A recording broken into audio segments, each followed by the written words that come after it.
Friends, आज की video में मैं बात करने वाला हूं कि किस प्रकार से हम पार्टिसिपल का प्रयोग करके दो या दो से अधिक सिंपल सेंटेंसेस को मिलाकर एक नया सिंपल सेंटेंस निर्मित कर सकते हैं। फ्रेंड्स, जैसा कि मैंने आपको प्रीवियस वीडियो में बताया था कि सिंथेसिस के अंतर्गत हमें तीन हेडिंग अर्थात तीन शीर्षकों का अध्ययन करना होता है, जिसमें से मैंने पहला बताया था combination of simple sentences into one simple sentence, अर्थात दो या दो से अधिक सिंपल सेंटेंसेस को मिलाकर एक नया सिंपल सेंटेंस बनाना। तो फ्रेंड्स, मैंने आपको उस वीडियो में बताया था कि दो या दो से अधिक सिंपल सेंटेंसेस को मिलाकर एक नया सिंपल सेंटेंस बनाने की कुल छोटी बड़ी 8 विधियां होती हैं, जिनमें से मैंने पहला बताया था पार्टिसिपल का प्रयोग करके। तो फ्रेंड्स, आज की इस वीडियो में हम सीखेंगे कि किस प्रकार से पार्टिसिपल का प्रयोग करके हम दो या दो से अधिक सिंपल सेंटेंसेस को मिलाकर एक नया सिंपल सेंटेंस निर्मित कर सकते हैं। तो पार्टिसिपल का प्रयोग करके दो या दो से अधिक सिंपल सेंटेंसेस को मिलाकर किस प्रकार से हम एक नए सिंपल सेंटेंस का निर्माण कर सकते हैं, इस वीडियो में हम यही सीखने वाले हैं। तो सबसे पहले जान लेते हैं कि पार्टिसिपल क्या होता है। पार्टिसिपल, तो फ्रेंड्स, जो पार्टिसिपल होता है वह एक ऐसा शब्द होता है जो कि वर्ब तथा एडजेक्टिव दोनों का कार्य करता है। पार्टिसिपल एक ऐसा शब्द होता है जो कि वर्ब तथा एडजेक्टिव दोनों का कार्य करता है। इसे मैं अच्छी तरह आपको एग्जांपल की सहायता से एक्सप्लेन कर देता हूं। जैसे I found my stolen book, मैंने अपनी चुराई हुई किताब प्राप्त की। तो फ्रेंड्स, आप देख सकते हैं यहां पर जो स्टोलेन है यह वर्ब भी है और यह किताब की विशेषता बता रहा है, अर्थात एडजेक्टिव भी है। तो यहां पर जो स्टोलेन है वह बुक किताब की विशेषता बता रहा है और यह वर्ब भी है। तो इस तरह से जो हमारा यह स्टोलेन है यही हमारा पार्टिसिपल है, क्योंकि हम जानते हैं कि पार्टिसिपल एक ऐसा शब्द होता है जो कि वर्ब तथा एडजेक्टिव दोनों का कार्य करता है। तो यहां पर देख सकते हैं I found my stolen book, मैंने अपनी चुराई हुई किताब को पाया। तो यहां पर स्टोलेन वर्ब का कार्य कर रहा है और एडजेक्टिव का, इसी वजह से यह पार्टिसिपल हुआ। अब हम यह जान लेते हैं कि पार्टिसिपल कितने प्रकार का होता है। तो फ्रेंड्स, पार्टिसिपल 3 प्रकार का होता है। पहला होता है प्रेजेंट पार्टिसिपल, दूसरा होता है आपका परफेक्ट पार्टिसिपल और तीसरा होता है आपका पास्ट पार्टिसिपल। तो हम एक एक करके जानेंगे कि किस प्रकार से हम प्रेजेंट पार्टिसिपल का प्रयोग करके दो या दो से अधिक सिंपल सेंटेंसेस को मिलाकर एक नया सिंपल सेंटेंस निर्मित कर सकते हैं, और उसके बाद हम लोग बात करेंगे किस प्रकार से हम परफेक्ट पार्टिसिपल का प्रयोग करके दो या दो से अधिक सिंपल सेंटेंसेस को मिलाकर एक नया सिंपल सेंटेंस निर्मित कर सकते हैं, और लास्ट में हम बात करेंगे किस प्रकार से हम पास्ट पार्टिसिपल का प्रयोग करके दो या दो से अधिक सिंपल सेंटेंसेस को मिलाकर एक नया सिंपल सेंटेंस निर्मित कर सकते हैं। तो चलिए सबसे पहले जान लेते हैं कि प्रेजेंट पार्टिसिपल होता क्या है और कैसे हम प्रेजेंट पार्टिसिपल का प्रयोग करके दो या दो से अधिक सिंपल सेंटेंसेस को मिलाकर एक नया सिंपल सेंटेंस निर्मित कर सकते हैं। तो देखते हैं प्रेजेंट पार्टिसिपल।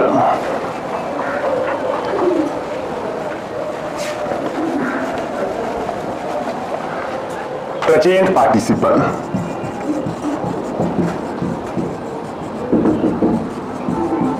Present participle.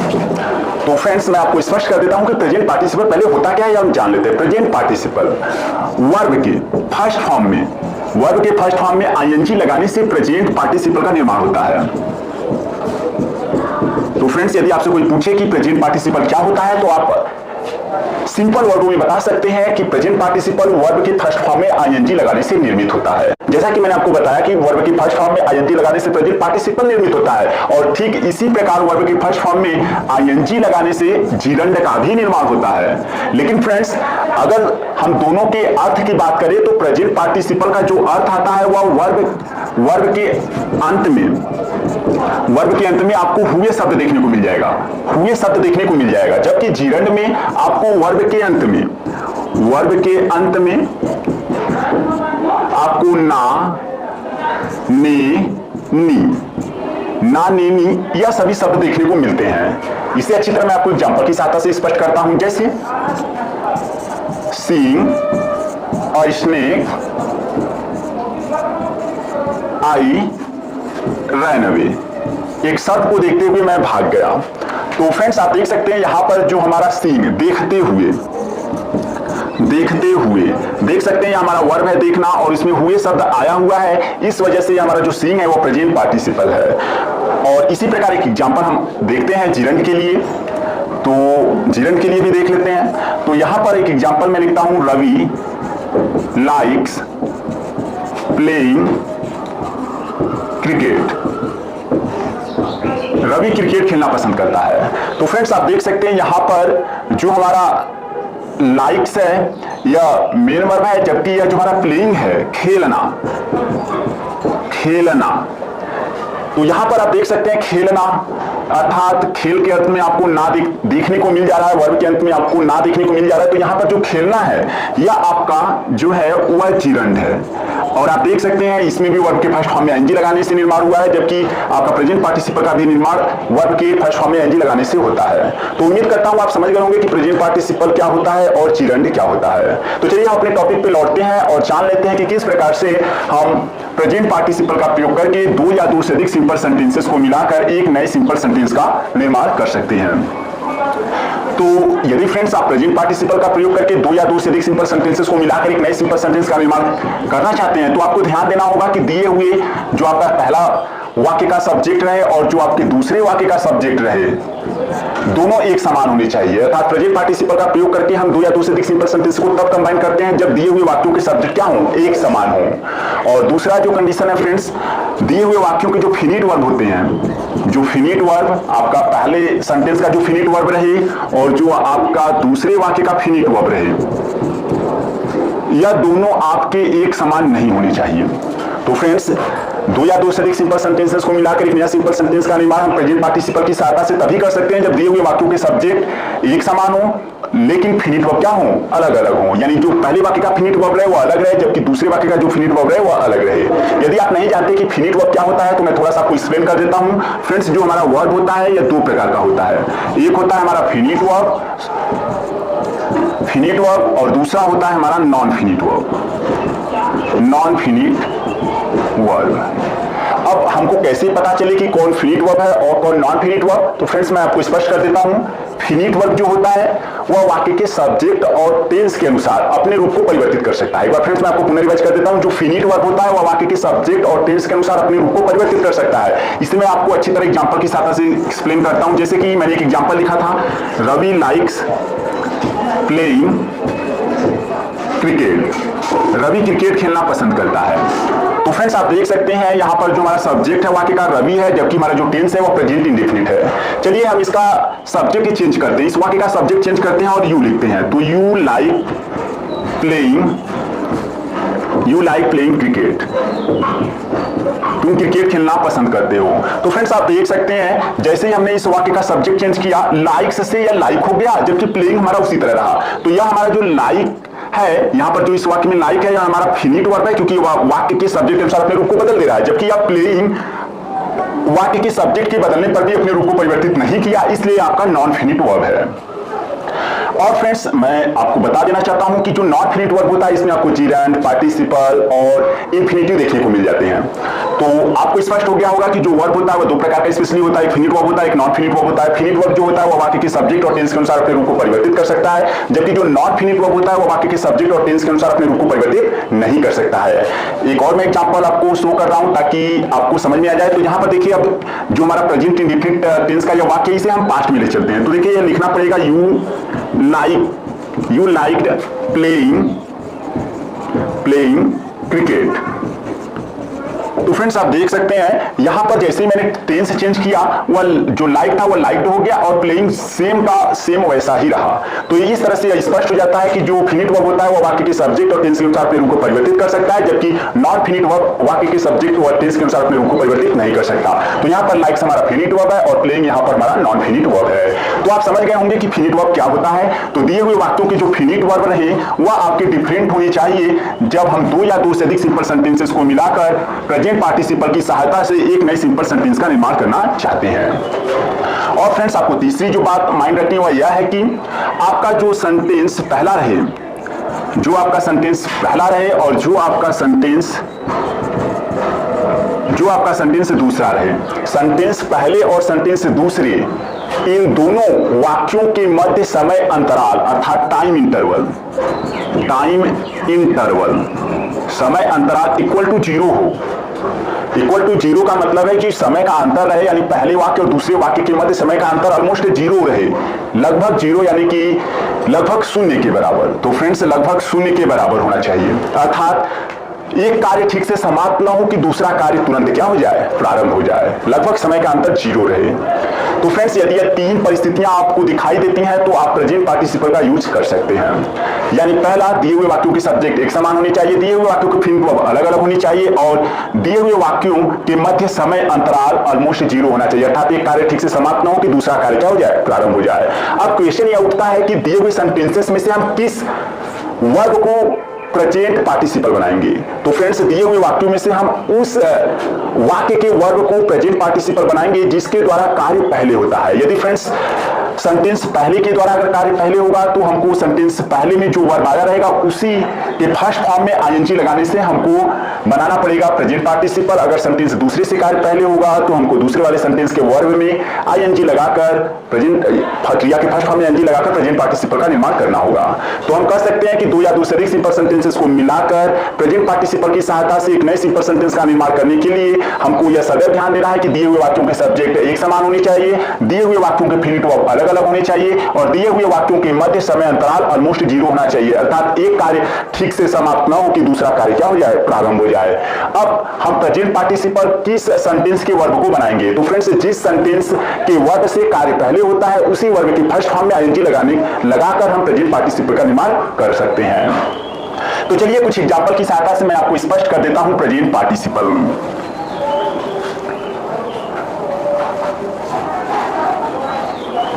तो फ्रेंड्स चलिए यहां पर 2 सिंपल सेंटेंस लेते हैं, जैसे द पीपल सा द फ्लेम्स,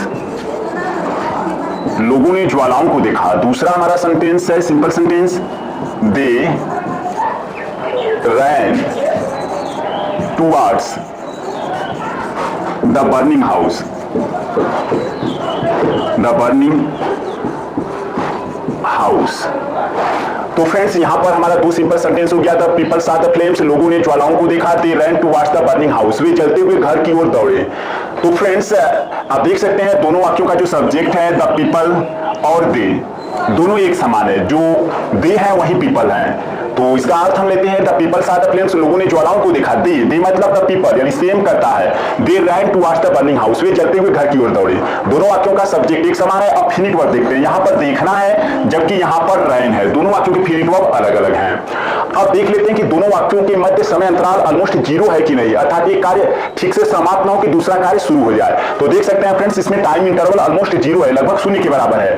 द पीपल सा द फ्लेम्स, लोगों ने ज्वालाओं को देखा, दे रैन टुवर्ड्स द बर्निंग हाउस, वे जलते हुए घर की ओर दौड़े। तो आप देख सकते हैं जो ही वे देखेंगे वैसे ही वे जलते हुए घर की ओर दौड़ेंगे, यानी आपका जैसे ही दौड़ेंगे, दौड़ते समय भी देखिए वो देखते रहेंगे, यानी एक कार्य समाप्त नहीं होगा कि दूसरा कार्य प्रारंभ रहेगा। तो ये कार्य समाप्त नहीं होगा, दूसरा कार्य प्रारंभ हो जाएगा, ऐसा हमको इस एग्जांपल से शो हो रहा है। देखिए जैसे ही भी देखेंगे वैसे ही दौड़ेंगे। तो इसमें से हमको अब देखना है कि कौन सा वर्ब कार्य पहले कर रहा है। तो फ्रेंड्स ये जो सा है यह कार्य पहले कर रहा है क्योंकि वह ज्वालाओं को पहले देखेंगे तभी दौड़ेंगे। तो यहां पर हमको प्रेजेंट पार्टिसिपल बनाना होगा, सा से तो हमारा हो जाएगा सीइंग, वर्ब के फर्स्ट फॉर्म में ING, seeing the flames, seeing the flames comma देकर द पीपल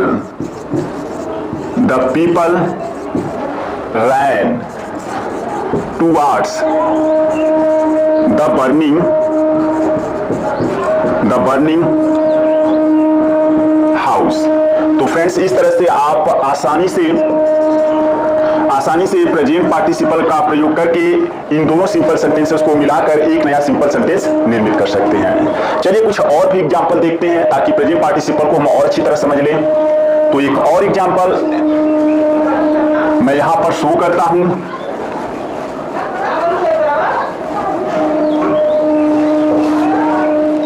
तो फ्रेंड्स दूसरा एग्जांपल मैं यहां पर लिखता हूं, he took his pen, he took his pen, he wrote a letter, उसने अपना पेन लिया, ही रोट अ लेटर, उसने एक पत्र लिखा। तो देख सकते हैं फ्रेंड्स दोनों वाक्यों का सब्जेक्ट एक समान है, यहाँ पर फिनिट वर्ब टुक है तो यहाँ पर रोट है, दोनों अलग अलग हैं और टाइम इंटरवल ऑलमोस्ट 0 है क्योंकि फ्रेंड्स जैसे ही टुक हिज पेन, वो अपने पेन को लिया। देखिए अगर मुझे लेट में भी लिखना है तो भी मैं जब तक अपने पेन को लिया नहीं रहूंगा तब तक मैं लिखना स्टार्ट नहीं करूंगा, अर्थात टाइम इंटरवल ऑलमोस्ट 0 है।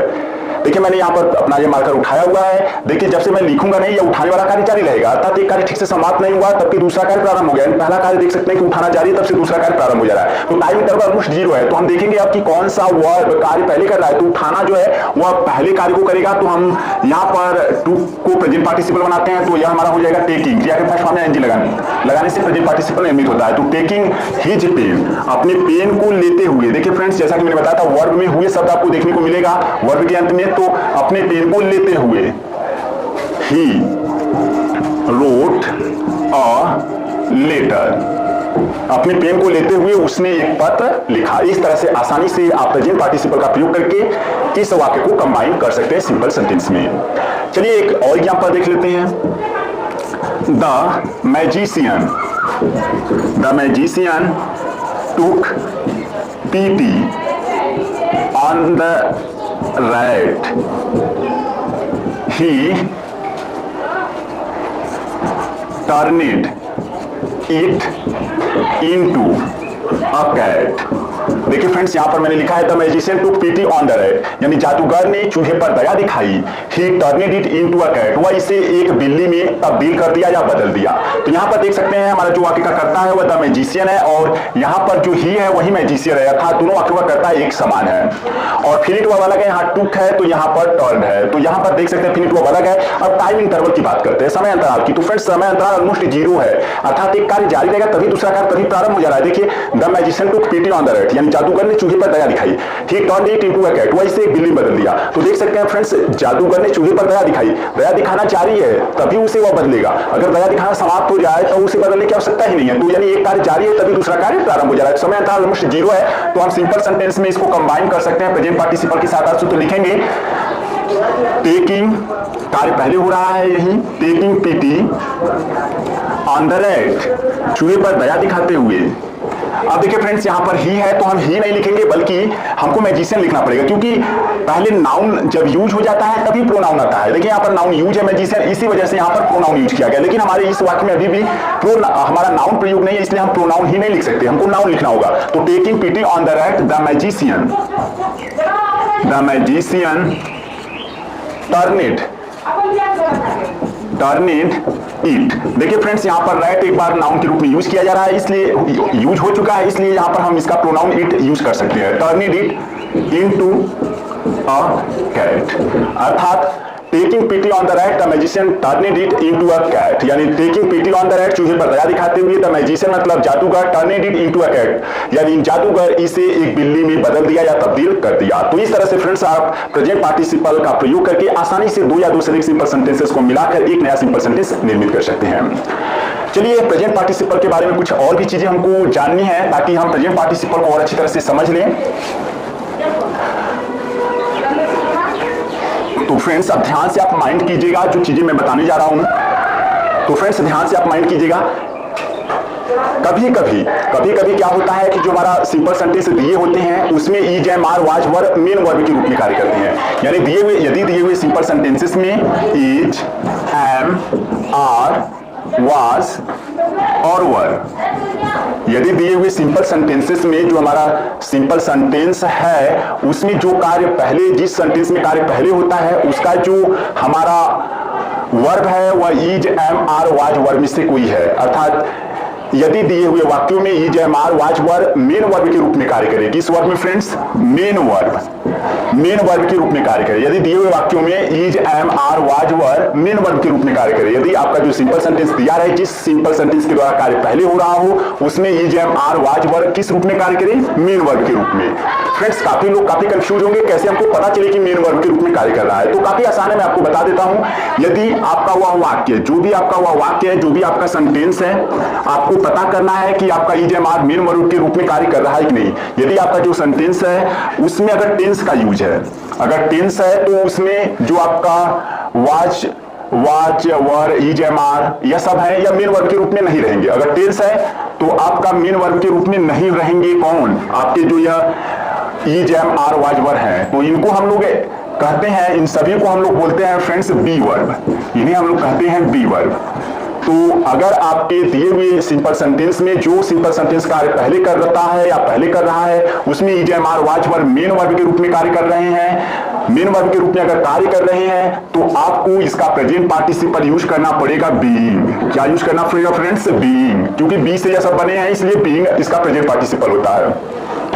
तो मैं आपको फिर से रिवाइज कर देता हूं, यदि दिए हुए वाक्यों में जो आपका सिंपल सेंटेंस दिया रहे उसमें जो सिंपल सेंटेंस कार्य पहले कर रहा है उसमें is am are was were main verb के रूप में कार्य कर रहे हैं। किसके रूप में? मेन वर्ब के रूप में। कैसे आपको पता चलेगा कि मेन वर्ब के रूप में कार्य कर रहे हैं? यदि आपका सेंटेंस कोई टेंस है, अगर आपका जो सेंटेंस दिया है जिसके द्वारा कार्य पहले हो रहा है वह कोई टेंस है, टेंस उसमें कोई भी टेंस यूज किया गया है तो is am are was were इनमें से कोई भी मेन वर्ब के रूप में कार्य नहीं करेगा। लेकिन आपका अगर वह टेंस नहीं है बल्कि कोई यूज है तब आपका जो is am are was were या बी वर्ब है यह मेन वर्ब के रूप में कार्य करेंगे। तो ऐसी स्थिति में आपको इनका प्रेजेंट पार्टिसिपल बीइंग प्रयोग करना होगा क्योंकि यह सभी बी से निर्मित है। इसे अच्छी तरह मैं आपको एग्जांपल की सहायता से स्पष्ट कर देता हूं। जैसे यहां पर एग्जांपल में लिखता हूं,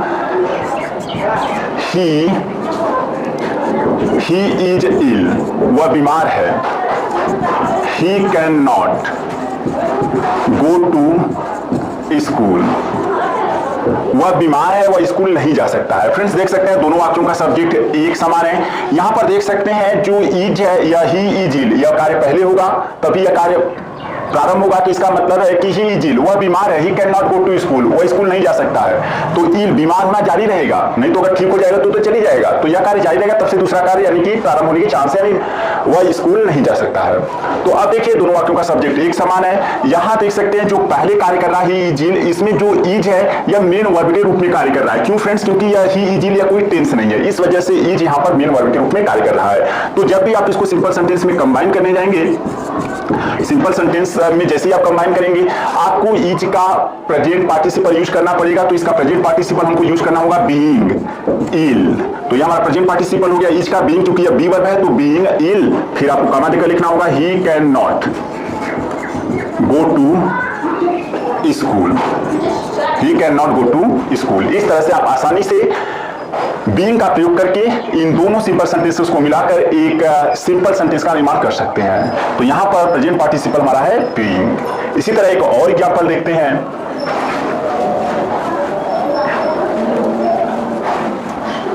इसी प्रकार एक और एग्जांपल देखते हैं फ्रेंड्स। ही वॉज हंग्री, वह भूखा था। ही टूक हिज फूड, वह भूखा था, उसने अपना भोजन किया। तो देख सकते हैं जो हमारा दिया हुआ सेंटेंस है इसमें जो पहला वाक्य है ही वॉज हंग्री, वह भूखा था, इसमें कार्य पहले हो रहा है यानी यह सेंटेंस कार्य पहले कर रहा है। तो इसमें देख सकते हैं कि जो हमारा वाज है दोनों वाक्यों को पहले देख सकते हैं सब्जेक्ट एक समान है। और अब देखिए यहाँ पर हमारा जो वाज है वह मेन वर्ब के रूप में कार्य कर रहा है। क्यों? क्योंकि यह कोई टेंस नहीं है, ही वॉज हंग्री या कोई टेंस नहीं है, इसलिए वाज यहाँ मेन वर्ब के रूप में कार्य कर रहा है। इसलिए हम इसको आसानी से बीइंग का प्रयोग करते हुए अर्थात जो प्रेजेंट पार्टिसिपल बनेगा वाज का वह बीइंग होगा। बीइंग हंग्री कमा देकर ही टूक हिज फूड, भूखा होते हुए उसने अपना भोजन लिया या अपना भोजन किया। तो इस तरह से आप आसानी से प्रेजेंट पार्टिसिपल का प्रयोग करके ऐसे वाक्यों को सिंपल सेंटेंस में कंबाइन कर सकते हैं। इसी प्रकार फ्रेंड्स एक और एग्जांपल देखते हैं। इसी प्रकार एक और एग्जांपल देखते हैं। He was tired of reading, वह पढ़ते हुए थक गया। ही ले डाउन इन बेड, वह बिस्तर में लेट गया। तो फ्रेंड्स आप देख सकते हैं दोनों वाक्यों का सब्जेक्ट एक समान है। और इसमें देख सकते हैं कि tired, he was tired of reading या कार्य पहले होगा। और अब देख सकते हैं आपकी यहाँ पर जो वाज है या मेन वर्ब के रूप में कार्य कर रहा है। क्यों मेन वर्ब के रूप में कार्य कर रहा है? क्योंकि फ्रेंड्स इस he was tired of reading, वह पढ़ते हुए थक गया। तो यहाँ पर देख सकते हैं जो यह वाक्य है इसमें कोई टेंस नहीं है, अर्थात यह कोई भी टेंस नहीं है, इस वजह से वाज यहाँ मेन वर्ब के रूप में कार्य कर रहा है। तो इस स्थिति में हम इसको सिंपल सेंटेंस में कंबाइन करेंगे वाज का प्रेजेंट पार्टिसिपल यूज करते हुए अर्थात बीइंग टायर्ड ऑफ रीडिंग, पढ़ते हुए बीइंग टायर्ड ऑफ रीडिंग यानी पढ़ते हुए थकते हुए यानी पढ़ते हुए थक जाने पर कमा देकर he lay down in bed,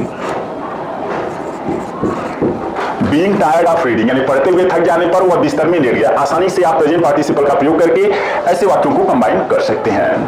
तो चलिए कुछ और भी चीजें हैं जो हमको प्रेजेंट पार्टिसिपल के बारे में जानना है, तो फ्रेंड्स चलिए उन्हें भी हम देख लेते हैं। फ्रेंड्स यह आपको काफी अच्छी तरह से माइंड करना होगा, क्योंकि यह एक्सेप्शन के रूप में अर्थात एक अपवाद की तरह है, क्योंकि अभी तक आपने देखा प्रेजेंट पार्टिसिपल का प्रयोग करने के लिए हमको दिए हुए वाक्यों के सब्जेक्ट एक समान होने चाहिए। लेकिन फ्रेंड्स इस वाले जो मैं आपको ये जो एक्सेप्शन बताऊंगा, अपवाद, इसके लिए आपको क्या माइंड रखना है, क्या याद रखना है। प्रेजेंट पार्टिसिपल का प्रयोग हम ऐसे वाक्यों में भी कर सकते हैं। देखिए क्या कभी कभी क्या होता है, जो हमारा सेंटेंस पहला रहे और जो हमारा सेंटेंस दूसरा रहे, तो कभी कभी एक वाक्य का जो हमारा सब्जेक्ट होता एक वाक्य का जो हमारा ऑब्जेक्ट होता है वह दूसरे वाक्य में हो जाता है सब्जेक्ट। फ्रेंड्स याद रखिए, कभी कभी एक वाक्य का ऑब्जेक्ट दूसरे वाक्य में क्या हो जाता है, सब्जेक्ट। ऐसी स्थिति में दोनों वाक्यों के सब्जेक्ट एक समान होंगे ही नहीं, तो कभी कभी एक वाक्य का ऑब्जेक्ट दूसरे वाक्य में सब्जेक्ट हो जाता है, और इस सब्जेक्ट के बारे में कुछ बातें बताई गई होती हैं, जो कि किसके माध्यम से बताई गई होती हैं, प्रेजेंट पार्टिसिपल के माध्यम से। तो फ्रेंड्स देखिए, कभी कभी एक वाक्य का ऑब्जेक्ट दूसरे वाक्य में सब्जेक्ट हो जाता है, और इस सब्जेक्ट के बारे में कुछ बातें बताई गई होती हैं, जो कि प्रेजेंट पार्टिसिपल के माध्यम से बताई गई होती हैं। ऐसे वाक्यों को प्रेजेंट पार्टिसिपल की सहायता से कंबाइन करते समय हमको क्या करना होता है, पहले वाक्य के ऑब्जेक्ट के बाद हमें प्रेजेंट पार्टिसिपल के माध्यम से बताई गई बातों को लिख देना होता है। फ्रेंड्स एक बार मैं आपको पुनर्वाइज कर देता हूं। कभी कभी एक वाक्य का ऑब्जेक्ट दूसरे वाक्य में सब्जेक्ट हो जाता है, और इस सब्जेक्ट के बारे में कुछ बातें बताई गई होती हैं, जो कि प्रेजेंट पार्टिसिपल के माध्यम से बताई गई होती हैं। ऐसे वाक्यों को कंबाइन करते समय हमें इसी ऑब्जेक्ट के बाद प्रेजेंट पार्टिसिपल के माध्यम से बताई गई बातों को लिख देना होता है। इसे अच्छी तरह मैं आपको एग्जांपल की सहायता से स्पष्ट कर देता हूं। जैसे आई सॉ अ मैन, मैंने एक व्यक्ति को देखा। ही वाज स्मोकिंग और सिगरेट। तो आई सॉ अ मैन, मैंने एक व्यक्ति को देखा। He was smoking a cigarette, वह एक सिगरेट का धूम्रपान कर रहा था। देख सकते हैं इस वाक्य में जो अ मैन है ऑब्जेक्ट, इस वाक्य का जो ऑब्जेक्ट है आई सॉ अ मैन, इस वाक्य में देख सकते हैं वह सब्जेक्ट हो जा रहा है, अ मैन ही है, और इस सब्जेक्ट के बारे में कुछ बातें बताई जा रही है, जो कि प्रेजेंट पार्टिसिपल के माध्यम से, धूम्रपान करते हुए। तो यह प्रेजेंट पार्टिसिपल के माध्यम से कुछ बातें बताई जा रही हैं। तो ऐसे वाक्यों को कंबाइन करते समय आपको करना क्या है, जो हमारा पहले वाक्य का ऑब्जेक्ट है उसी के बाद जो प्रेजेंट पार्टिसिपल के माध्यम से बातें बताई गई हैं उन्हें ही लिख देना होता है। तो आई सॉ अ मैन, इसी ऑब्जेक्ट के बाद प्रेजेंट पार्टिसिपल वाली बातों को लिख दीजिए। I saw a man smoking और सिगरेट। इस तरह से आप आसानी से कंबाइन कर सकते हैं ऐसे वाक्यों को। इसी प्रकार एक एग्जांपल मैं और शो करता हूं। तो एक एग्जांपल और देख सकते हैं यहां पर हम लोग। I saw a bird. It was sitting on a tree. मैंने एक पक्षी को देखा, यह एक वृक्ष पर बैठा हुआ था। तो फ्रेंड्स देख सकते हैं आई सॉ अ बर्ड, ये जो हमारा ऑब्जेक्ट है दूसरे वाक्य में सब्जेक्ट हो जा रहा है, और इसके बारे में कुछ बातें बताई गई हैं, जो कि किसके माध्यम से स्टार्ट हो रही है, प्रेजेंट पार्टिसिपल के माध्यम से। तो ऐसे वाक्यों को हम कंबाइन उसी तरह करेंगे जैसा कि मैंने बताया। पहला वाक्य जो है हम वो लिखते हैं आई सॉ अ बर्ड, यह बर्ड हमारा ऑब्जेक्ट है, और इसके बाद जो प्रेजेंट पार्टिसिपल के माध्यम से बातें बताई गई हैं वो हमको लिखना है। तो I saw a bird sitting on a tree, अर्थात मैंने एक वृक्ष पर एक पक्षी को बैठे हुए देखा। तो इस तरह से फ्रेंड्स आप प्रेजेंट पार्टिसिपल का प्रयोग करके इस तरह के वाक्यों को कंबाइन कर सकते हैं। तो फ्रेंड्स आज की इस वीडियो में मैंने आपको बताया कि किस तरह से हम प्रेजेंट पार्टिसिपल का प्रयोग करके दो या दो से अधिक सिंपल सेंटेंसेस को मिलाकर एक नई सिंपल सेंटेंस का निर्माण कर सकते हैं। तो फ्रेंड्स नेक्स्ट वीडियो में मैं आपको बताऊंगा कि किस तरह से हम परफेक्ट पार्टिसिपल और पास्ट पार्टिसिपल का प्रयोग करके दो या दो से अधिक सिंपल सेंटेंसेस को मिलाकर एक नई सिंपल सेंटेंस का निर्माण कर सकते हैं। उम्मीद करता हूं फ्रेंड्स आपको ये वीडियो पसंद आया होगा। यदि आपको वीडियो पसंद आया तो प्लीज लाइक कीजिएगा और शेयर करना ना भूलिएगा। तो मिलते हैं फ्रेंड्स नेक्स्ट वीडियो में, और उसमें हम लोग जानेंगे किस प्रकार से हम परफेक्ट पार्टिसिपल का प्रयोग करके और पास्ट पार्टिसिपल का प्रयोग करके दो या दो से अधिक सिंपल सेंटेंसेस को मिलाकर एक नई सिंपल सेंटेंस का निर्माण कर सकते हैं। तो इस वीडियो में फिलहाल इतना ही। Thanks for watching.